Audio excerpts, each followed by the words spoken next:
Hi, this is Esther Lynn, photographer for MMAfighting.com, and I wanted to share some images of my experience at UFC 199. In April, there was a media day in downtown LA for UFC 199, where we spoke to the principals on the card. At the time, the main event was the rematch between middleweight champion Luke Rockhold and former champion Chris Weidman. Just 2 weeks out from the bout, Chris Weidman would be injured, and Michael Bisping would step in to face Rockhold at the Forum. In June, Fight Week began with an open workout at the Torrance UFC gym, where Dominick Cruz kicked off the day with a demonstration of his signature footwork. Michael Bisping was next. After speaking to the media, he made his way to the cage in a fantastic mood. Joking with his coach Jason Perillo, he hit mitts for about a round and then appealed to the fans to let them know that even though Rockhold is American, Bisping lives right here in Southern California and is excited to become the new champion. It is, after all, his destiny. Fan favorite Uriah Faber came out to the excited crowd next, and I camped out under this skylight, waiting for this blown-out, flare-filled shot. When Rockhold took his turn in the media scrum, an emergency exit alarm went off, and it clearly irritated him. Watching from outside the semicircle of cameras and press, he seemed distracted, elsewhere. In the gym, Luke Rockhold wrapped and readied methodically. Rockhold's workouts are usually very flashy, but this one was a little subdued. He went through the motions, already tunneled into the end of the week perhaps, his title defense on Saturday looming over this cage. The next day was media day at the Forum, and UFC fighter Nicholas Dalby was there not as a fighter, but as a photographer, doing his own reporting on the event. The media day space was small, bright, and much too warm, but everyone seemed in a decent mood. But come time for the face-offs, beefs emerged, and there was much chest puffing and finger pointing. Hector Lombard was upset with Dan Henderson, but Hendo seemed completely unfazed and unconcerned. An hour later, we were inside the Forum for the formal press conference where both sides of each belt on the line would bicker for the next hour. More laughs, more finger pointing, more ridiculousness. Some misspeaks and some odd tangents. Dominick Cruz dictated the tone of the banter as usual, Cruz's wordcraft a notch above the others on the dais. And these face-offs had animosity too, though whatever was said certainly amused Dana White. Friday morning, the UFC with the California State Athletic Commission conducted its first early weigh-in. Starting at 10 a.m., fighters had the opportunity to do their medicals and get their weights recorded in advance of the formal show later on in the day. This meant that fighters would have more time to rehydrate and also spend less time dehydrated. Every fighter who passed us said it was a great change, and they all loved the new procedure. Before the weigh-in show, It's Always Sunny in Philadelphia filmed parts of an upcoming episode on the stage featuring Cowboy Cerrone, Cub Swanson, Megan O'Leary, and the Crow-tastic protein drink Fight Milk. Maybe due to the earlier weigh-ins, many fighters were in a jovial mood. Clay Guida offering his opponent, Brian Ortega, a banana at the face-off. And some things never change. The rivalry between Cruz and Faber spans years, and some extra hydration and nourishment won't change that. I laughed when the fans began to boo the champion as he spoke to Joe Rogan, as Cruz just rubbed his hands together as a villain would, absorbing the negative energy gleefully. In the main event, their levity reduced their bickering into humor as Rockhold and Bisping jokingly yelled at each other, but mainly took the opportunity to push, poke, and prod the UFC president Dana White. After weigh-ins, we were filming the UFC 199 preview show when Skylar Astin joined in on the fun and cracked me up when Ariel Helwani asked him what people typically say in Los Angeles, answering with the gamut of complaints from traffic to a lack of good pizza. It's fight night. And boy, does it start out wild.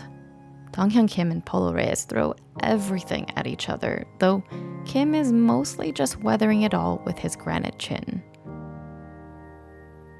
Jessica Andrade celebrates a successful drop to strawweight. And now we know that Beneil Dariush carries the gene that if eye poked, he returns fire with a vengeance, coming back to KO James Vick. Following a slow start, Brian Ortega defeats Clay Guida in the third round. After the lights dimmed and the fighters were expected to leave the octagon, Ortega spoke to Guida to pay respect.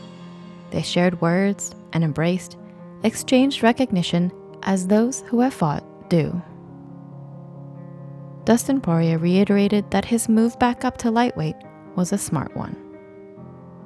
And then Dan Henderson somehow came back from the brink of losing to land his first ever back elbow in a fight and also first head kick, to devastating results, driving in the final blow to Lombard with an elbow.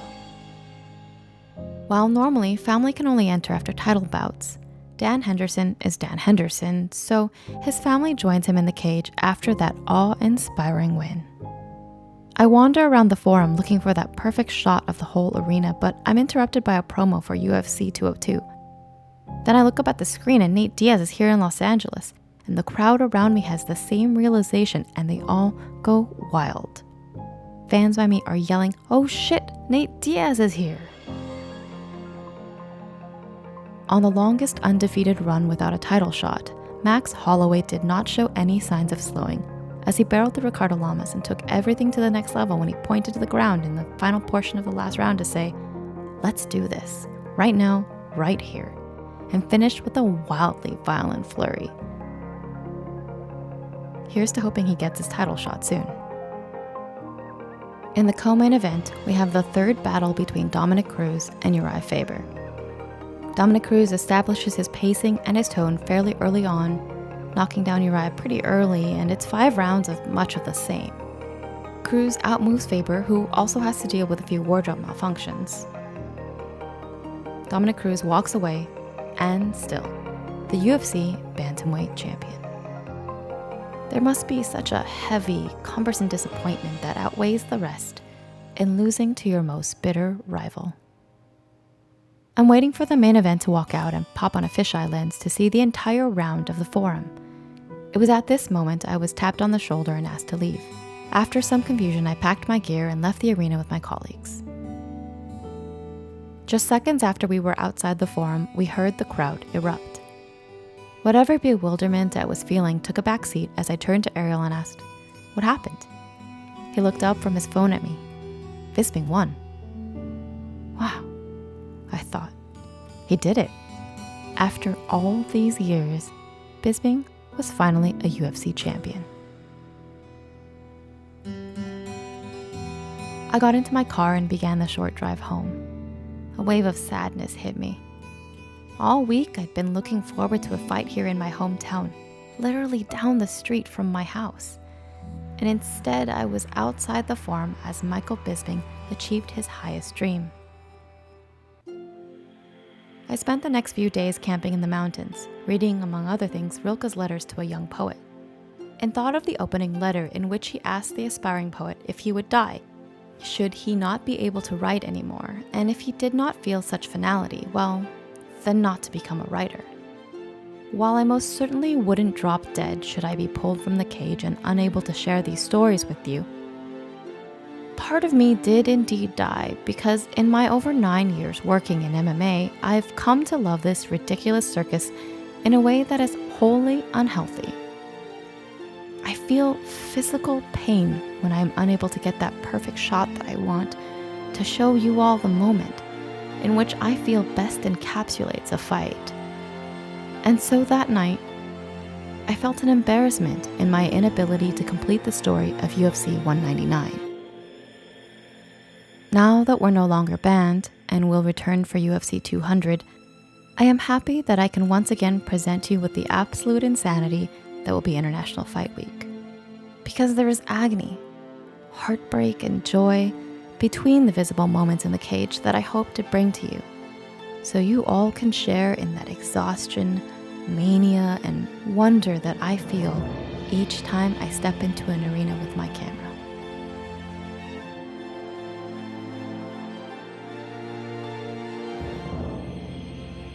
This is Esther Lynn, photographer for MMAfighting.com. Thank you for watching.